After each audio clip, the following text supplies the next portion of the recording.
आपको याद हो तो कल की क्लास में मैंने ये परागकोश की संरचना आपको समझा दी थी। दो डायग्राम्स के द्वारा मैंने समझाई थी, एक इससे पहले वाला और एक यहाँ पर। और क्लियर कट आप लोगों को दिख रहा है कि परागकोश के चारों ओर 4 वॉल लेयर्स है। कितनी वॉल लेयर्स है बेटा? 4 वॉल लेयर्स है ना। 4 वॉल लेयर्स हैं जो कि अपने कल बातचीत हो चुकी है। Epidermis, number 2 is endothecium, number 3 is middle layers and number 4 is tapetum. आज बारी है कि हम इस परागकोश की संरचना को विस्तार से समझें और उस परागकोश के भीतर पाए जाने वाली जो रचना है जिसको कि हम माइक्रोस्पोरेंजियम या जिसको कि हम लघु बीजाणुधानी या परागधानी कहते हैं, उसको बेहतर ढंग से समझें। ठीक है, तो यहां पर देखिएगा वॉल लेयर्स। क्या कहा है मैंने बेटा? We are going to study today the wall layers. Wall layers पढ़ने जा रहे हैं हम लोग। वॉल लेयर्स का मतलब क्या होता है? भित्तीय परतें, परागकोश के चारों तरफ पाए जाने वाली भित्तीय परतें। आप चाहे तो इनको वॉल लेयर्स कहिए, या किसी किताब आप पढ़ते हैं तो उसके अंदर पैराइटल लेयर्स लिखा हुआ मिले तो भी कंफ्यूजन नहीं करना है। भित्तीय परतें या पैराइटल लेयर्स, और इन पैराइटल लेयर्स को मैं बाहर से अंदर की तरफ पढ़ाऊंगा, बाहर से अंदर की ओर। मैंने कल भी पढ़ाया था ये चीज कि बाहर से अंदर की ओर। डायग्राम तो मैं विस्तार से आपको पूरा समझा चुका हूं, आज उसका थ्योरी वाला पार्ट पढ़ेंगे। बाहर से अंदर की तरफ यदि देखें तो परागकोश के चारों तरफ, राइट, कितनी लेयर्स है? 4 लेयर्स है। अधिचर्म, अंतस्थीशियम, मध्य परते और टेपेटम। यानी कि मैं आपसे कहना चाहता हूं कि यहां पर सबसे बाहर की तरफ एपिडर्मिस है, उसके नीचे आप देखेंगे तो आपको एंडोथीशियम नजर आएगी। Are you getting? उसके नीचे आपको मिडिल लेयर्स दिखाई देती है, और सबसे अंदर की तरफ जो लघु बीजाणुधानी को घेरे हुए है, जो माइक्रोस्पोरेंजियम को घेरे हुए है, and that will be the tapetum. वो क्या होगी बेटा? टेपेटम होगी। ठीक है, सो स्टार्ट करते हैं सबसे पहले अधिचर्म से, एपिडर्मिस से। ऑलराइट, अधिचर्म।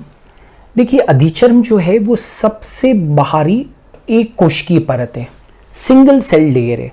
ये सबसे बाहरी एक कोशिकीय परत है। कभी कभी तो क्वेश्चन ये भी पूछ लेते हैं यहां से भी, तो ये सबसे बाहरी एक कोशिकीय परत है।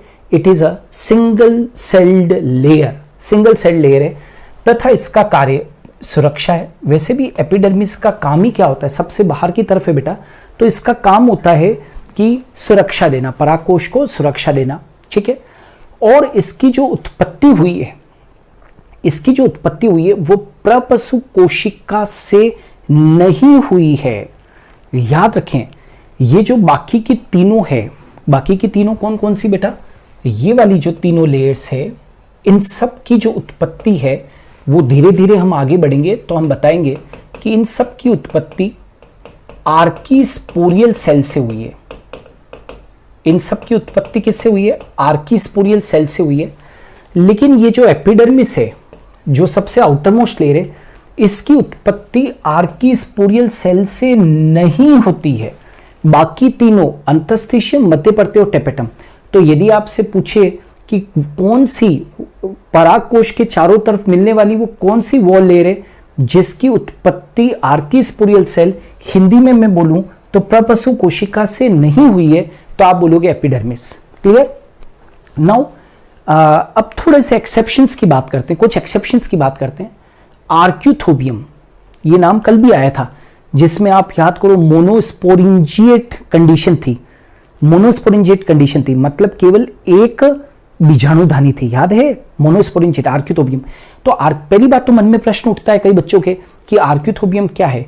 सबसे छोटा पर्ण रहित परजीवी है ये। सबसे छोटा क्या है ये? पर्ण रहित, मतलब लीफलेस पैरासाइट है।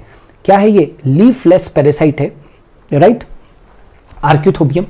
और ये लीफलेस पैरासाइट है में, आर्क्यूथोबियम में रेशेदार स्थूलन पाए जाते हैं, आर्क्योथोबियम में रेशेदार स्थूलन पाए जाते हैं, और इस रेशेदार स्थूलन पाए जाते हैं एवं इसे क्या कहते हैं, एक्सोथीशियम कहते हैं। मतलब कि वास्तव में ये अनावृत बीजी पादपों की विशेषता है। वास्तव में ये जो एक्सोथीशियम का पाया जाना, ये तो अनावृत बीजी पादपों की विशेषता। अनावृत बीजी समझते हैं ना, जिम्नोस्पर्म, लेकिन अपवाद स्वरूप एंजियोस्पर्म के अंदर ये आर्क्योथोबियम में पाया जा रहा है। अरे समझ में आ रहा है मैं क्या आर्क्योथोबियम का मैंने एग्जाम्पल क्या दिया है? मैंने ये एग्जाम्पल इसलिए दिया है कि आर्क्योथोबियम जो होता है ना, जो सबसे छोटा पर्ण रहित परजीवी है, आवृत बीजी है, में रेशेदार स्थूलन पाए जाते हैं। मतलब एपिडर्मिस पर, आर्क्योथोबियम में एपिडर्मिस जो होती है ना, आर्क्योथोबियम की एपिडर्मिस में कुछ रेशेदार स्थूलन पाए जाते हैं, और इसीलिए इसको हम क्या बोलते हैं, एक्सोथीशियम कहते हैं। रेशेदार स्थूलन पाए जाते हैं, इसीलिए उसको क्या बोलते हैं, एपिडर्मिस के स्थान पर उसको एक्सोथीशियम कहते हैं। ठीक है, वास्तव में ये अनावृत बीजी पादपों की विशेषता है, लेकिन यहां पर ये अपवाद स्वरूप पाई जा रही है। आर यू गेटिंग और नॉट? ठीक है, तो आर्क्योथोबियम में रेशेदार स्थूलन पाए जा रहे हैं, और इसे हम क्या कह देते हैं, एक्सोथीशियम कह देते हैं। क्लियर? अब आ जाते हैं नेक्स्ट वन, और वो है अंतस्थीशियम। अभी आ जाते हैं किसके ऊपर, अंतस्थीशियम के ऊपर। अंतस्थीशियम कहां पर है बेटा? ये ठीक बाह्य त्वचा के नीचे है। तो ये देखो, बाह्य त्वचा के नीचे अरीय प्रकार से लंबी कोशिकाओं की एक स्तरीय परत है। ये भी कैसी, अरीय रूप से, क्या कहा है मैंने, मतलब रेडियली इलोंगेटेड सेल्स है। अरीय रूप से लंबी कोशिकाएं, radially elongated cells, radially elongated cells होती है इसके अंदर, रेडियली इलोंगेटेड सेल्स। ठीक है, तो अंतस्थीशियम यह बाह्य त्वचा के नीचे अरीय प्रकार से लंबी कोशिकाओं की एक स्तरीय परत है। ठीक है, इनकी कोशिकाओं में अल्फा सेल्यूलोज के जम जाने से रेशेदार पट्टियां बन जाती है। ठीक है, समझना क्या कहा है मैंने, पहली बात तो बाह्य त्वचा के नीचे होती है, और ये अरीय प्रकार से लंबी कोशिकाओं की एक स्तरीय परत है। इनकी कोशिकाओं में अल्फा सेल्यूलोज, ध्यान रखिएगा यहां से प्रश्न पूछ लेते हैं, इनकी कोशिकाओं में अल्फा सेल्यूलोज के जम जाने से, अल्फा सेल्यूलोज के जम जाने से रेशेदार पट्टियां बन जाती है। रेशेदार पट्टियों को हम बोलते हैं फाइब्रस, है ना, थिकनिंग्स, फाइब्रस थिकनिंग्स। क्लियर? रेशेदार पट्टियां बन जाती है जो यू आकार की होती है। अरीय भित्तियों पर कैलोज बैंड्स भी पाए जाते हैं। देखिए यहां पर ये बहुत बड़ी विशेषता है बेटा, इसके ऊपर प्रश्न पूछते हैं। ठीक है, तो पहली बात तो अधिचर्म के नीचे कौन है, एंडोथीशियम है। ये भी कैसी, एक स्तरीय परत है, बात खत्म, बिल्कुल अधिचर्म की तरह। अब इनकी कोशिकाओं पे अल्फा सेल्यूलोज के जम जाने से, अल्फा सेल्यूलोज के जम जाने से रेशेदार पट्टियां बन जाती है। मतलब अल्फा सेल्यूलोज जम जाएगा तो फाइब्रस थिकनिंग्स दिखाई देती है, और ये फाइब्रस थिकनिंग्स कैसी होती है, यू आकार की होती है।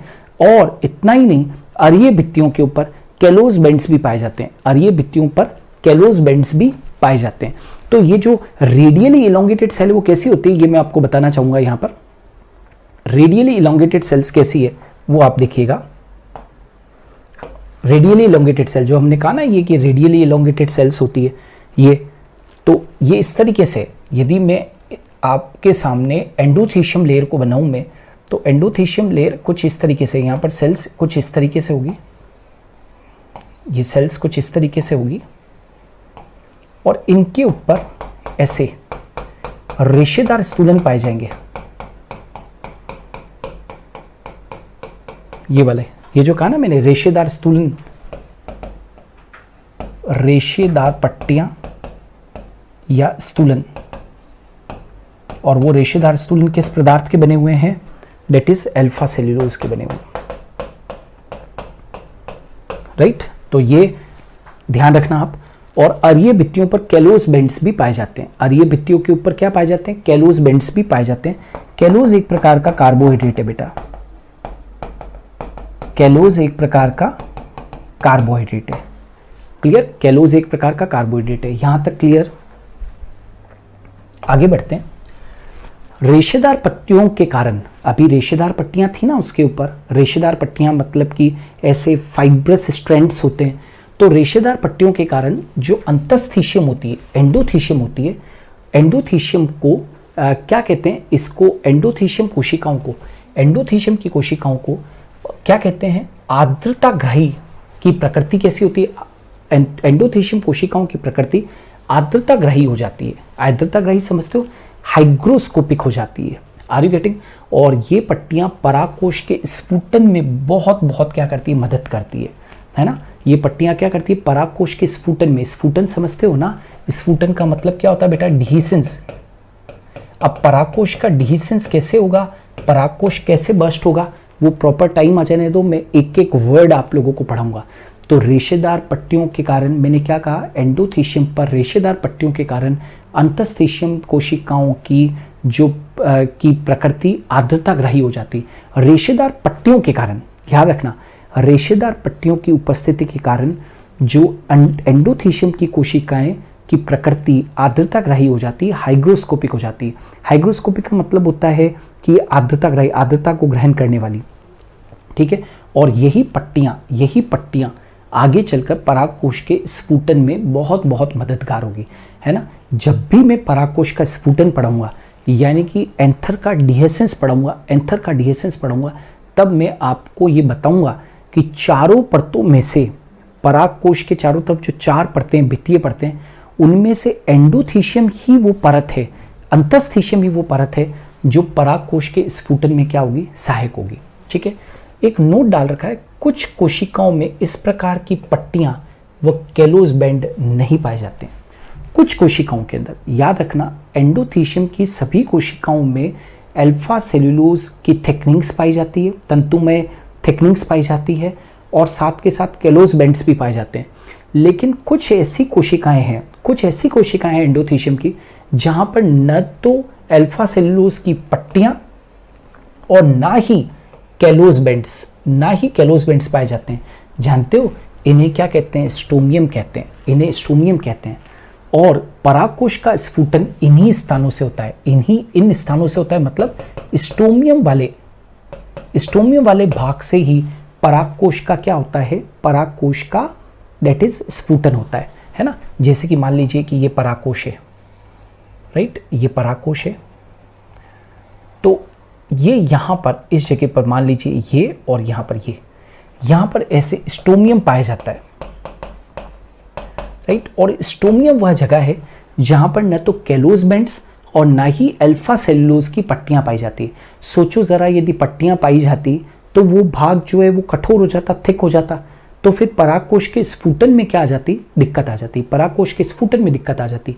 इसलिए स्टोमियम वाले भाग के ऊपर किसी प्रकार का स्तूलन हुआ ही नहीं है, तो स्फुटन के अंदर क्या मिलेगी, मदद मिलेगी। Is it clear? तो यदि बताओ, कोई पूछे आपसे परागकोश के स्फुटन में कौन सी भित्तीय परत मदद करती है, तो आप कहोगे एंडोथीशियम। दूसरा प्रश्न पूछ सकते हैं, एंडोथीशियम के ऊपर जो रेशेदार स्तूलन होते हैं वो किस पदार्थ के बने होते हैं, तो आप कहोगे अल्फा सेल्यूलोज के बने होते हैं, ठीक है। आपसे पूछे क्या कैलोज बैंड, किस भित्तीय परत के ऊपर कार्बोहाइड्रेट के कैलोज बैंड पाए जाते हैं, तो आप बोलोगे एंडोथीशियम के ऊपर। आपसे पूछे कि एंडोथीशियम की प्रकृति कैसी होती है, तो आप कहोगे हाइग्रोस्कोपिक प्रकृति होती है, आर्द्रताग्राही प्रकृति होती है। आर्द्रताग्राही प्रकृति होने का कारण क्या, तो वो रेशेदार पट्टियां होती है। आर यू गेटिंग और नॉट? अच्छा, वह स्थान जहां से परागकोश का स्फुटन होता है, जहां पर कैलोज बैंड्स और रेशेदार स्तूल नहीं पाए जाते हैं, उसको हम क्या कहते हैं, तो स्टोमियम कहते हैं। इस प्रकार से प्रश्न आप लोगों से पूछ सकते हैं वहां पर, ठीक है। तो दोनों लेयर्स क्लियर है बेटा। चलो अब तीसरी लेयर आते हैं, और वो आती है मध्य परतें, मिडिल लेयर्स। अंतस्थीशियम के नीचे लगभग 1 से 3 पतली भित्ति वाली परतें पाई जाती है, पतली भित्ति होती है इनकी। और कितना होता है, अंतस्थीशियम के नीचे लगभग 1 से 3 पतली भित्ति वाली परतें पाई जाती है। 1 से 3 परतें होती है ना, जैसे एपिडर्मिस सिंगल लेयर्ड थी, एंडोथीशियम सिंगल लेयर्ड थी, लेकिन ये बेटा 1 से 3 परतीय हो सकती है, ठीक है। और सारी कोशिकाएं जो उसमें होगी वो पतली भित्ति वाली होगी। और पतली भित्ति वाली इसलिए है बेटा क्योंकि मध्य परतें जो होती है वो किसकी बनी होती है, मृदुतकीय कोशिकाओं से निर्मित होती है। मृदुतकीय को अंग्रेजी में क्या बोलते हैं बेटा, पेरेन्काइमेटस। और ये तो हमको जानना ही होगा कि कोई भी पेरेन्काइमेटस सेल या जो मृदुतकीय कोशिका होती है वह हमेशा थिन वॉल्ड होती है ना। थिन वॉल्ड मतलब पतली भित्ति युक्त होती है। तो यदि पूछे कि मिडिल लेयर्स कौन सी कोशिकाओं से निर्मित होती है, तो आप बोलोगे मृदुतकीय कोशिकाओं से निर्मित होती है। इस परत में इन कोशिकाओं द्वारा भोजन संग्रहित रहता है। इस परत में इन कोशिकाओं द्वारा भोजन संग्रहित रहता है। वैसे भी याद रखना, पेरेन्काइमेटस सेल का सबसे बड़ा गुणधर्म यही है कि वो क्या स्टोर करती है, भोजन को स्टोर करती है ना। और अभी जब आप कुछ ही देर में देखोगे कि वो भोजन को संग्रहित करती है और उपयुक्त समय आने पर टेपेटम को प्रदान कर देती है। टेपेटम को पोषण प्रदान करती है और टेपेटम फिर आगे लघु बीजाणुओं को पोषण प्रदान कर देता है, यानी कि पोलन ग्रेन्स या लघु बीजाणुओं या माइक्रोस्पोर को पोषण प्रदान कर देता है। तो याद रखना, ये जो मध्य परतें हैं, इनकी जो कोशिकाएं होती है वो मृदुतकीय कोशिकाओं से निर्मित होती है और इन कोशिकाओं में, मृदुतकीय कोशिकाओं में भोजन संग्रहित रहता है। वैसे भी भोजन संग्रह करना पेरेन्काइमेटस सेल का महत्वपूर्ण गुणधर्म होता है। एक बहुत इंपॉर्टेंट नोट लिख दिया है कि मध्य परतें अल्पकाली होती है। अल्पकाली का मतलब होता है शॉर्ट लिव्ड बेटा, राइट। और ये परिपक्व परागकोश में नहीं पाई जाती है। क्यों? क्योंकि परिपक्वता पर ये क्या हो जाती है, नष्ट हो जाती है। याद रखना, जब ये परिपक्व होती है तो ये मध्य परतें टेपेटम को पोषण देने के बाद, टेपेटम को न्यूट्रिशन देने के बाद में स्वयं ही क्या हो जाती है, नष्ट। तो याद रखना, मध्य परतें परागकोश के अंदर हमेशा नहीं पाई जाएगी। ये अल्पकाली होती है, शॉर्ट लिव्ड होती है। जैसे ही परागकोश परिपक्व होता है तो मध्य परतों की जो कोशिकाएं होती है वो अपने अंदर संग्रहित भोजन को प्रोवाइड करवा देती है टेपेटम को और बाद में स्वयं क्या हो जाती है, नष्ट हो जाती है। ठीक है, तो ये देखो, मध्य परतें टेपेटम को भोजन प्रदान करने के बाद क्या हो जाती है, नष्ट हो जाती है। बोलोगे तो नहीं, ये टेपेटम को भोजन प्रदान करने के बाद नष्ट हो जाती है। तो मैं समझता हूँ मिडिल लेयर्स भी क्लियर है। सबसे पहली अधिचर्म, फिर उसके नीचे एंडोथीशियम, फिर उसके नीचे मध्य परतें हैं। Clear? Now the very very important one, सबसे जो इनरमोस्ट लेयर है, ये वाली, ऐसे समझिए, ये जो चीज़ें है ना, ये मान लीजिए यदि मैं कहूँ कि ये लघु बीजाणुधानी है, ये यदि लघु बीजाणुधानी है, तो ये चीज़ आप देख रहे हो, ये लघु बीजाणुधानी के चारों तरफ, लघु बीजाणुधानी के ये जो चारों तरफ जो आप देख रहे हो ना, ये वाली, ये लघु बीजाणुधानी के जो चारों तरफ आपको दिखाई दे रही, ये वाली, ये परत वास्तव में बेटा, ये वाली जो परत है, इस परत को ही हम क्या कह देते हैं, वी कॉल इट एज, इसको हम कह देते हैं टेपेटम। ये क्या चीज़ है बेटा, टेपेटम है। क्लियर? तो ये टेपेटम है। तो लघु बीजाणुधानी को घेरे हुए ये क्या है, परत जो है वो कौन है, टेपेटम है। तो बाहर से अंदर की तरफ चल रहे हैं ना बेटा, तो बाहर से अंदर की तरफ चल रहे हैं, तो सबसे इनरमोस्ट तो क्या होगी, टेपेटम होगी। Are you getting? और आप सभी को मालूम होना चाहिए कि लघु बीजाणुधानी के अंदर आप आगे चलकर पढ़ोगे क्या होंगे, लघु बीजाणु होंगे, है ना। लघु बीजाणु बोले तो क्या चीज़ बेटा, माइक्रोस्पोर। तो इन माइक्रोस्पोर को पोषण देने का जो काम है, यहाँ पर जो माइक्रोस्पोर हैं, समझ पा रहे हो, अंदर क्या भरे हुए हैं, लघु बीजाणु भरे हुए हैं। ये जो आप देख रहे हो ना, ये यहाँ पर, ये सब क्या है, यहाँ पर ये लघु बीजाणु है ना। तो इन लघु बीजाणु को पोषण देने का जो काम है, वो किसका है, इस टेपेटम का है। तो यह परागकोश की भित्ति की सबसे अंदर की परत है। मतलब एंथर वॉल पढ़ रहे हो ना आप, अरे परागकोश की तो परतें पढ़ रहे हो, भित्तीय परतें पढ़ रहे हो ना, तो मैं कहना चाहता हूँ परागकोश की भित्ति की सबसे अंदर की परत यदि कोई है तो वो कौन है बेटा, टेपेटम है, जो बीजाणुजनक उत्तक को घेरे रहती है, अब ये बीजाणुजनक उत्तक क्या है, स्पोरोजीनियस टिश्यू। अब ये कई बच्चों को ये कंफ्यूजन रहता है कि सर अभी तो आपने बोला कि अंदर लघु बीजाणु भरे हुए हैं, है ना। तो बहुत क्लियर कर देता हूँ बेटा, ये लघु बीजाणुधानी है ना, ये लघु बीजाणुधानी है। इस लघु बीजाणुधानी के अंदर वास्तव में जो उत्तक है, अंदर जो उत्तक है, उसका नाम है बीजाणु जनन उत्तक। समझ में आ रहा है क्या है, कौन सा उत्तक है, बीजाणु जनन उत्तक है। बीजाणु जनन उत्तक की प्रत्येक कोशिका लघु बीजाणु मात्र कोशिका की तरह बिहेव करेगी, राइट। बीजाणुजनक उत्तक की प्रत्येक कोशिका लघु बीजाणु मात्र कोशिका की तरह बिहेव करेगी, माइक्रोस्पोर मदर सेल की तरह बिहेव करेगी। और माइक्रोस्पोर मदर सेल के अंदर जब डिवीजन होगा तो क्या बनेंगे, लघु बीजाणु बनेंगे। और इन लघु बीजाणुओं को पोषण देने का जो काम है वो कौन कर रही है, टेपेटम कर रही है, क्लियर है। तो परागकोश की भित्ति की सबसे अंदर की परत टेपेटम है जो बीजाणुजनक उत्तक को घेरे रहती है। तो ये जो अंदर जो पूरा भरा हुआ है ना, ये बीजाणुजनक उत्तक है। और यही बीजाणुजनक उत्तक आगे चलकर इसी उत्तक की कोशिकाओं से लघु बीजाणु बनेंगे। तो बीजाणुजनक उत्तक को घेरे रहती है। जरा एक बार मैं डायग्राम आपको बता देता हूँ, आप डायग्राम देखेंगे तो ज्यादातर आपको चीजें समझ में आएगी। ये देख रहे हो, आपने एक चीज नोटिस की होगी, ये देखिए यहां पर ध्यान से देखिएगा बेटा, ये टेपेटम है, बात समझ में आ रही है। ये देखो, ये मैं बना के बता देता हूं, ये टेपेटम है, समझ में आ रहा है बेटा, ये टेपेटम है।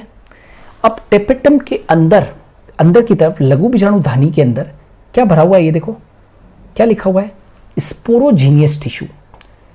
स्पोरोजीनियस टिश्यू को हिंदी में क्या बोलते हैं, बीजाणुजनन उत्तक, बीजाणुजनन उत्तक, बीजाणुजनक उत्तक, ठीक है।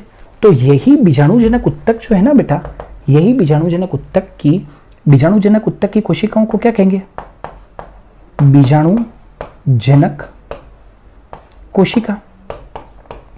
अब ये जो बीजाणुजनक कोशिकाएं हैं ना, इस उत्तक की कोशिकाओं को क्या बोलेंगे, बीजाणुजनक कोशिका। अरे भाई, स्पोरोजीनियस टिश्यू की जो सेल्स होगी उसको क्या बोलेंगे, स्पोरोजीनियस सेल। अरे बहुत सारी सेल्स से मिलकर ही टिश्यू बनता है ना, तो बीजाणुजनक कोशिका। अब बीजाणुजनक कोशिका की हर एक सेल कैसे बिहेव करेगी, लघु बीजाणु मात्र कोशिका की तरह बिहेव करेगी, लघु बीजाणु मात्र कोशिका की तरह बिहेव करेगी। और यही लघु बीजाणु मात्र कोशिका आगे चलकर क्या बना देगी, लघु बीजाणु बना देगी। ये क्या बना देगी बेटा, लघु बीजाणु। बोलो समझ में आया कि नहीं आया।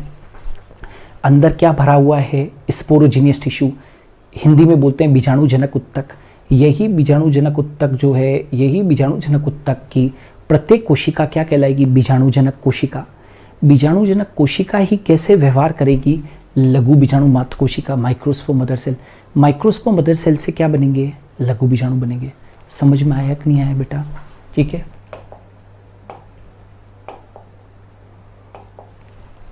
ठीक है, तो शायद ये समझ में आ गया होगा कि टेपेटम किससे घेरे रहती है। तो टेपेटम स्पोरोजीनियस टिश्यू को, बीजाणुजनक उत्तक को घेरे रहती है। तो मानो कि ये टेपेटम है,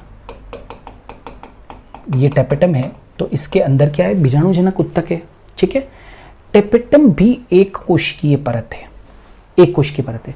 तो एपिडर्मिस भी एक कोशिकीय परत थी, एंडोथीशियम भी एक कोशिकीय परत है, टेपेटम भी एक कोशिकीय परत है, लेकिन मिडिल लेयर्स 1 से 3 कोशिकीय परतें थी, ठीक है। नाउ अब टेपेटम को बहुत डिटेल में और बहुत अच्छे से समझना है बेटा, है ना, ये बहुत बहुत खास है। टेपेटम की कोशिकाओं का जीवद्रव्य घड़ा, है ना, टेपेटम की जो कोशिकाएं होती है उनका जो जीवद्रव्य होता है वो घड़ा होता है। इनका केंद्रक बड़ा और बहुत स्पष्ट होता है बेटा, है ना।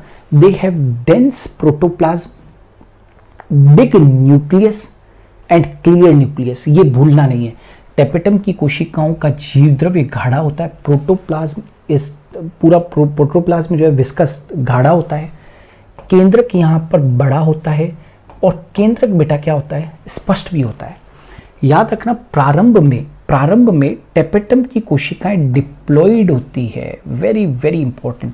यहाँ से प्रश्न पूछते हैं एग्जाम के अंदर, प्रारंभ के अंदर टेपेटम की कोशिकाएं डिप्लॉइड होती है, लेकिन यही डिप्लॉइड कोशिकाएं परिपक्वता आने पर ये कैसी हो जाती है बेटा, पॉलीप्लॉइड हो जाती है, बहुगुणित हो जाती है।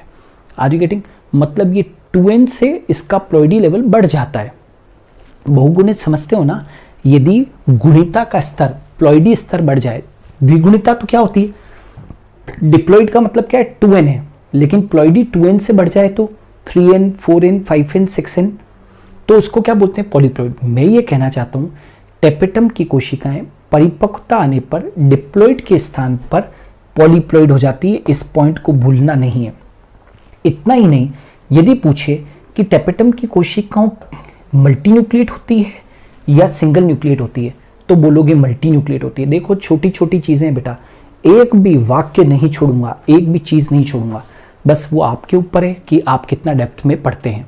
तो टेपेटम की जो सेल्स होती है बेटा इनिशियली डिप्लॉइड होती है, लेकिन यही सेल पॉलीप्लॉइड हो जाती है, आगे चलकर ये क्या हो जाती है, पॉलीप्लॉइड हो जाती है, और ये क्या हो जाती है, बहुकेंद्रकीय हो जाती है, बहुकेंद्रकीय हो जाती है। ठीक है, टेपेटम की कोशिकाओं में डीएनए की मात्रा भी बढ़ जाती है।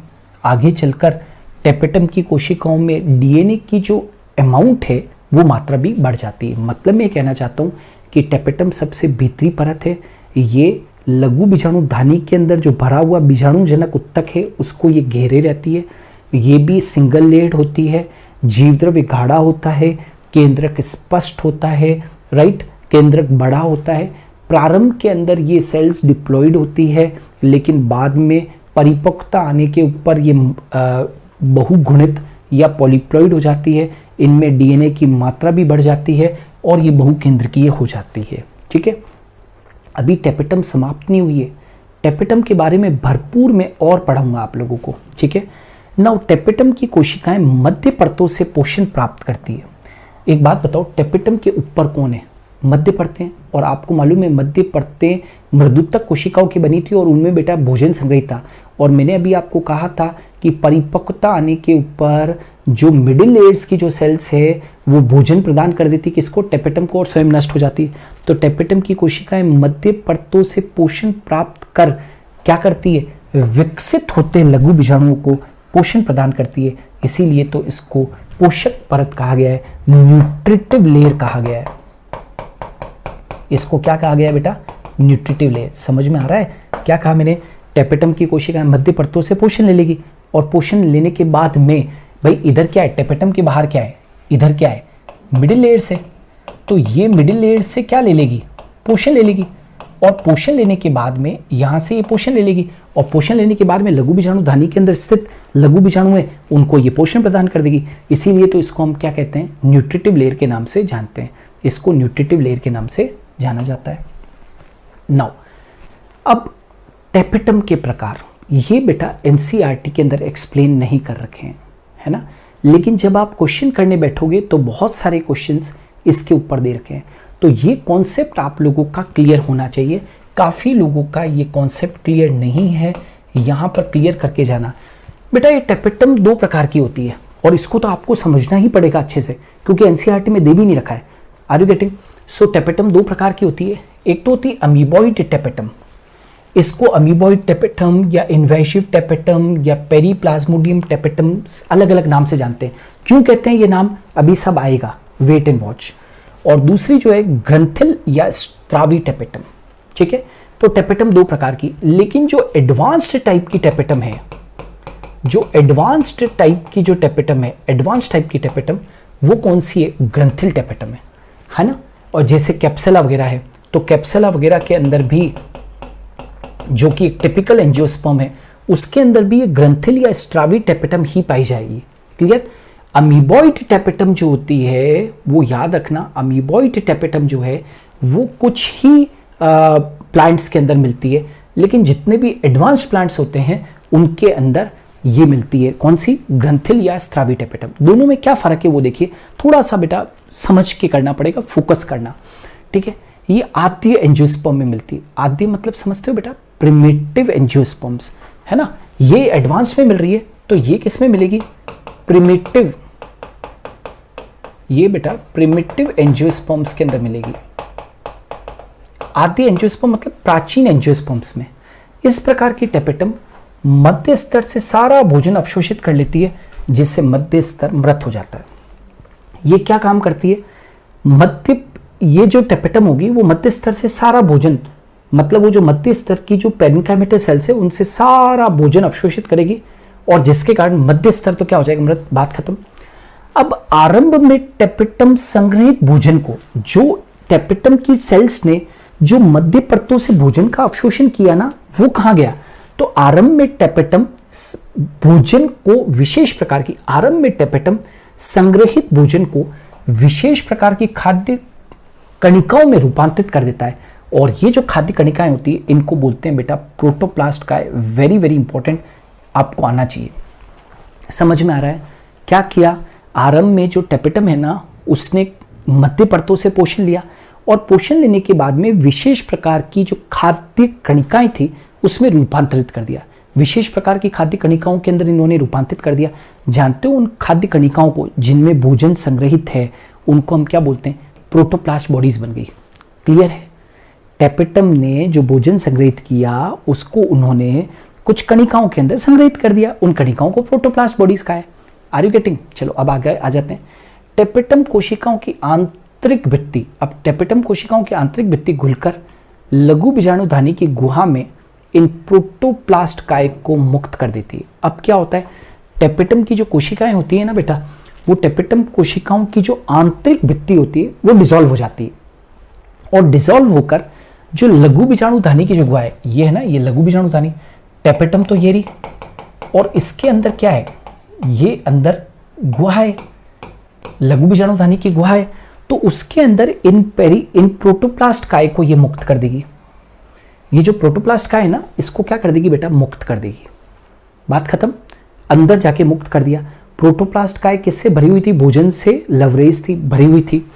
अब परागधानी में उपस्थित, परागधानी बोले तो ये लघु बीजाणुधानी, लघु बीजाणुधानी कहो या परागधानी कहो एक ही बात है। परागधानी में उपस्थित इन प्रोटोप्लास्ट काय को अब जब टेपेटम की आंतरिक भित्ति घुलकर इन प्रोटोप्लास्ट काय को परागधानी या लघु बीजाणुधानी में मुक्त कर देती है तो वहां पर जाकर इन प्रोटोप्लास्ट काय को हम पेरीप्लाज्मोडियम कहते हैं। ये इन प्रोटोप्लास्ट काय को क्या बोल देते हैं? पेरीप्लाज्मोडियम। प्रोटोप्लास्ट काय को क्या बोल देते हैं? पेरीप्लाज्मोडियम। यह पेरीप्लाज्मोडियम लघु बीजाणुओं को चारों ओर से घेर कर उन्हें पोषण प्रदान कर देता है। क्लियर? क्योंकि था तो वो क्या थी? खाद्य कणिकाएं तो थी।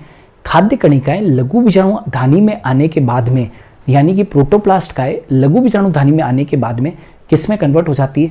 पेरीप्लाज्मोडियम में कन्वर्ट हो गई और यही पेरीप्लाज्मोडियम लघु बीजाणुओं को चारों ओर से घेर कर उनको पोषण प्रदान करती है। Are you getting? यहां तक क्लियर? इस टेपेटम की कोशिकाएं नष्ट होकर परिवर्तनशील लघु बीजाणुओं को पोषण प्रदान करती है। क्लियर? तो अब बस इस तरीके से क्या हुआ, टेपेटम की कोशिकाएं नष्ट हुई ना, यहाँ पर टेपेटम की कोशिकाएं जो आंतरिक भित्ति थी वो नष्ट हुई और उन्होंने परिवर्तनशील लघु बीजाणुओं को क्या दे दिया? इस प्रकार पोषण दे दिया। ठीक है, और इसी को हम क्या बोल देते हैं? दैट इज अमीबॉइड टेपेटम कहते हैं।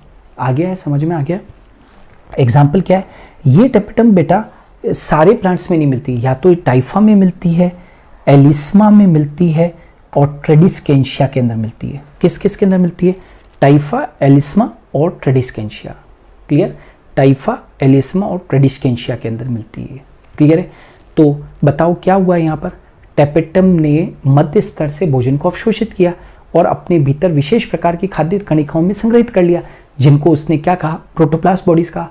अब टेपेटम की कोशिकाएं जो होती है वो क्या होगी? आंतरिक भित्ति घुलकर लघु बीजाणुधानी के अंदर इन प्रोटोप्लास्ट काय को मुक्त कर देती है। फिर ये प्रोटोप्लास्ट काय जो होती है, राइट, वहां पर जाने के बाद में पेरीप्लाज्मोडियम कहलाती है। पेरीप्लाज्मोडियम लघु बीजाणु चारों ओर से घेर कर उनको पोषण प्रदान करती है। इस प्रकार की टेपेटम को हम क्या बोल देते हैं? अमीबॉइड टेपेटम कह देते हैं, है ना। अमीबॉइड मतलब प्राचीन प्रकार की टेपेटम। अमीबॉइड मतलब प्राचीन प्रकार की टेपेटम की, जैसे अमीबा प्राचीन था ना वैसे। क्लियर? टाइफा, एलिसिमा और ट्रेडिस्केंशिया में ये मिलती है। अब जो सबसे खास है वो है ग्रंथिल या स्त्रावी टेपेटम। क्या कहा है मैंने बेटा? ग्रंथिल या स्त्रावी टेपेटम सबसे एडवांस्ड टाइप की ग्लैंडुलर या सेक्रेटरी टेपेटम होती है। अब जो अभी उस बच्चे ने क्वेश्चन पूछा था यूबिश बॉडीज वगैरह और ये सब कुछ, आपको प्रश्नों का अभी जवाब मिल जाएगा, थोड़ा सा ध्यान लगाना पड़ेगा। यह विकसित प्रकार की टेपेटम है। जैसा कि मैंने आपको कहा है ये एडवांस्ड प्रकार की टेपेटम है और ये जल्दी नष्ट नहीं होती। वहां पर तो क्या हो रहा था? वो नष्ट हो जाती थी।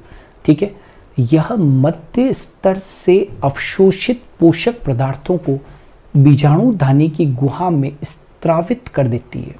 ये स्त्रावित कर देती है। इन्होंने क्या किया बेटा? यहाँ पर कोई प्रोटोप्लास्ट काय वगैरह रचनाएं नहीं बनाई। इन्होंने क्या किया? ग्रंथिल या स्त्रावी टेपेटम की कोशिकाएं मध्य परतों से पोषक पदार्थों को क्या करती है? अवशोषित करती है और उसको बीजाणुधानी की गुहा में क्या कर देती है, स्रावित कर देती है। इसे संचय नहीं करती। वहां पर क्या हो रहा था बेटा, पोषक पदार्थों को विशेष प्रकार की खाद्य कणिकाओं में संचित किया गया था, जिसको प्रोटोप्लास्ट काय कहा गया था। यस और नो? यहां पर किसी भी प्रकार का भोजन का संचय नहीं हुआ है जिसका उपयोग विकासशील लघु बीजाणु करते हैं। मतलब इन्होंने मध्य स्तर से भोजन को अवशोषित किया और बीजाणुधानी की गुहा में स्रावित कर दिया, इसलिए इसको स्रावी टेपेटम कह दिया। लेकिन ये भोजन का संचय नहीं कर रही है, यहाँ पर किसी प्रकार की प्रोटोप्लास्ट काय वगैरह का निर्माण नहीं हो रहा है। इस प्रकार ये विकासशील लघु बीजाणुओं को क्या देती है, पोषण देती है, तो जिसका उपयोग विकासशील लघु बीजाणु करते हैं। ठीक है, अब उदाहरण क्या है, प्राय सभी पुष्पीय पादपों में इंक्लूडिंग कैप्सुला, जो कि अपना प्रारूपिक एंजियोस्पर्म है, उसके अंदर भी ग्रंथिल या स्रावी टेपेटम ही पाई जाती है। यदि आपसे पूछे जितने भी आधुनिक एंजियोस्पर्म है उनके अंदर किस प्रकार की टेपेटम पाई जाती है, तो आप बोलोगे ग्रंथिल टेपेटम पाई जाती है। ठीक है, अब खास बात, सबसे मुख्य बिंदु, इस टेपेटम की कोशिकाएं नष्ट होने से पूर्व विशेष प्रकार की कणिकाओं का निर्माण करती है, जिन्हें प्रोयूबिशकाय कहते हैं। वेरी इंपॉर्टेंट, इस प्रकार की टेपेटम की कोशिकाएं नष्ट हो उससे पहले विशेष प्रकार की कणिकाओं का, ग्रेन्यूल्स का निर्माण करती है, जिन्हें प्रोयूबिश बॉडीज कहते हैं। ध्यान दीजिएगा, सभी लोग ध्यान देना, जिन्हें प्रोयूबिश बॉडीज कहते हैं। ये कोशिका द्रव्य से स्थानांतरित होकर कोशिका भित्ति तथा झिल्ली के बीच आ जाती है। Are you getting? मानो कि ये एक टेपेटम सेल है, तो टेपेटम सेल तो प्लांट सेल है ना बेटा, तो ये मानो कि एक टेपेटम सेल है। ये क्या है? टेपेटम सेल है। तो टेपेटम सेल है, तो टेपेटम सेल तो प्लांट सेल है ना बेटा, तो इसके बाहर क्या होगी? Cell wall. इसके बाहर क्या होगी? Cell wall. और यहां पर क्या होगी? Cell membrane. सीएम बोले तो सेल मेम्ब्रेन। और यहां पर अंदर क्या है? यहां पर प्रोयूबिश बॉडीज है। ये क्या है बेटा? प्रोयूबिश बॉडीज है। ठीक है, तो टेपेटम की कोशिकाएं नष्ट होने से पूर्व विशेष प्रकार की कणिकाओं का निर्माण करती है, जिनको प्रोयूबिश बॉडीज कहते हैं। राइट, तो ये जो प्रोयूबिश बॉडीज है ना बेटा, ये यहां से स्थानांतरित हो जाती है। समझो, ये यहां से स्थानांतरित होकर जानते हो बेटा कहां आ जाती है? ये यहां पर आ जाती है। ये यहां पर, ये देखो, ये प्रोयूबिश बॉडीज यहां पर आ गई। किसके बीच में आ गई? कोशिका भित्ति और कोशिका झिल्ली के बीच में आ जाती है। मानते हो इस बात को? ये कोशिका झिल्ली है और ये कोशिका भित्ति है, तो ये तो कोशिका द्रव्य था ना, साइटोप्लाज्म। तो टेपेटम सेल के साइटोप्लाज्म में तो क्या बनी थी? ये बनी थी ना प्रोयूबिश बॉडीज। तो ये प्रोयूबिश बॉडीज जो है वो यहां पर आ गई। राइट, तो यहां पर अपने लिख देते हैं, ये क्या है? प्रोयूबिश बॉडीज। ये प्रोयूबिश बॉडीज बेटा यहां पर आ गई, बात खत्म। जैसे ही यहां पर आ जाती है तो ये प्रोयूबिश काय के चारों ओर एक जटिल पदार्थ स्पोरोपोलिनिन जमा हो जाता है। अब ध्यान दीजिएगा, इसको अलग कलर से बताता हूं आपको। जैसे ये यहां पर आ जाएगी तो इसके चारों तरफ बेटा, इसके चारों तरफ क्या हो जाएगा? इसके चारों तरफ एक स्पोरोपोलिनिन का स्तर बन जाएगा, ऐसे। ये देखो, एक स्तर बन जाएगा ऐसे। किसके चारों तरफ दिखाई दे रहा है आपको? यहां पर प्रोयूबिश काय के चारों ओर एक जटिल पदार्थ स्पोरोपोलिनिन जमा हो जाता है इस जगह पर। जैसे ही प्रोयूबिश काय के ऊपर, ध्यान दीजिएगा बच्चों, उस बच्चे का क्वेश्चन क्लियर कर रहा हूं। जैसे ही प्रोयूबिश बॉडी के चारों तरफ स्पोरोपोलिन जमा हो जाता है, तो इसका नाम अब बदल जाता है और अब इसको बोल देते हैं प्रोयूबिश बॉडी की जगह पर इसको बोल देते हैं बेटा, that is we call it as यूबिश बॉडीज। इसको हम क्या बोल देते हैं? इसको यूबिश बॉडीज बोल देते हैं। इसको यूबिश बॉडी कह देते हैं। क्या कह दिया? यूबिश बॉडी। आ गया समझ में? तो बताओ, टेपेटम सेल्स नष्ट होने के पहले विशेष प्रकार की कणिकाएं अपने साइटोप्लाज्म निर्मित करती है, उनको बोलते हैं प्रोयूबिश बॉडीज। प्रोयूबिश बॉडीज साइटोप्लाज्म से निकलकर सेल वॉल और सेल मेम्ब्रेन के बीच में आ जाती है, और यहां पर आने के बाद में इनके चारों तरफ एक जटिल पदार्थ जमा हो जाता है, जिसको कि हम बोलते हैं स्पोरोपोलिनिन। जब प्रोयूबिश बॉडी के चारों तरफ स्पोरोपोलिनिन की परत बन जाती है, जब इसके चारों तरफ स्पोरोपोलिनिन की, ये जो है ना बेटा, ये क्या है? That is called as sporopollenin. ये स्पोरोपोलिनिन, जब इसके चारों तरफ स्पोरोपोलिनिन की परत बन जाती है तो इसको हम यूबिश बॉडीज कह देते हैं। क्लियर? तो ये भी आप लोगों को ध्यान रखना है। टेपेटम के नष्ट होने से ये परागधनी की गुहा में मुक्त हो जाती है। परागधनी की गुहा में कौन मुक्त हो जाएगी भाई? अब टेपेटम सेल नष्ट होगी। अब टेपेटम सेल नष्ट हो गई तो एक बात बताओ, रप्चर होगी टेपेटम सेल, तो टेपेटम सेल रप्चर कहाँ जाके हुई है? वहां पर लघु बीजाणु धानी के अंदर हुई है। तो जैसे ही वहां जाके ये रप्चर हो जाएगी तो ये क्या करेगी मालूम है? इन यूबिश बॉडीज को वहां पर मुक्त कर देगी। Are you getting? टेपेटम के नष्ट होने से ये परागधनी की गुहा में मुक्त हो जाती है। अंदर कौन? यूबिश बॉडीज। और जैसे ही वहां पर मुक्त होगी तो बताओ लघु बीजाणु धानी के अंदर क्या भरे हुए हैं? लघु बीजाणु। तो वहां पर जाकर ये लघु बीजाणु के बाहर, ये लघु बीजाणु के बाहर एक मोटा आवरण बना देती है और उसको हम बोल देते हैं एक्साइन। Very very important. क्या कहा मैंने? ये यूबिश बॉडीज जाकर अब मुक्त हो जाती है कहां पर? ये टेपेटम सेल्स के नष्ट होने से ये यूबिश बॉडीज जाकर और मुक्त हो जाएगी लघु बीजाणु धानी के अंदर। लघु बीजाणु धानी के अंदर क्या भरे हुए हैं बेटा? लघु बीजाणु भरे हुए हैं। तो वहां पर जाने के बाद में ये यूबिश बॉडीज जाकर लघु बीजाणुओं के चारों तरफ एक्साइन परत का निर्माण कर देती है। और एक्साइन परत जैसे ही बन जाती है तो उस माइक्रोस्पोर को हम पोलन ग्रेन कहना शुरू कर देते हैं। माइक्रोस्पोर के चारों तरफ जब एक्साइन लेयर बन जाती है तो उसको हम क्या कह देते हैं? कमोन क्या कहेंगे बेटा? दैट इज पोलन ग्रेन कहेंगे। ये याद रखोगे तो थोड़ा सा यहाँ पर लिख दें इसको, है ना। यहाँ पर क्या कह दिया कि जब, याद रखना बहुत इंपॉर्टेंट पॉइंट लिख रहा हूँ, जब लघु बीजाणु के चारों ओर एक्साइन परत का निर्माण हो जाता है, एक्साइन परत का निर्माण हो जाता है तो इसे परागकण कहते हैं, है ना। तो वास्तव में परागकण, और हमेशा हम क्या कहते हैं? लघु बीजाणु को ही परागकण कह देते हैं। हमेशा हर किताब में लिखा हुआ है लघु बीजाणु मतलब परागकण। लेकिन स्लाइड सा फर्क है। लघु बीजाणु के चारों तरफ जैसे ही स्पोरोपोलिनिन से निर्मित, है ना, जैसे ही स्पोरोपोलिनिन से निर्मित एक्साइन परत बन जाएगी तो अब आप उसको माइक्रोस्पोर या लघु बीजाणु नहीं कहोगे। आप उसको लघु बीजाणु के स्थान पर आप उसको क्या कहोगे? दैट इज परागकण, या आप उसको पोलन ग्रेन कहोगे। Are you getting? तो ये टेपेटम के नष्ट होने से परागधानी की गुहा में ये स्पोरोपोलिन वाली जो यूबिश बॉडीज है, राइट, ये क्या हो गई? वहां पर रिलीज हो गई, राइट।